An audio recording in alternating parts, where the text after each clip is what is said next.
Cycle চলে বড় লঙ্গি উল্টে গেছে।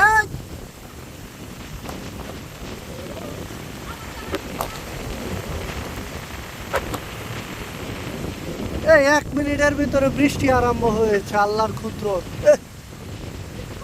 আল্লাহ চাইলে অনেক কিছু সম্ভব। সারা পৃথিবী 1 মিনিটের ভিতরে ঠান্ডা হয়ে গেছে। আল্লাহ, 1 মিনিটের মধ্যে সারা পৃথিবী ঠান্ডা। মানুষের মনে কত শান্তি।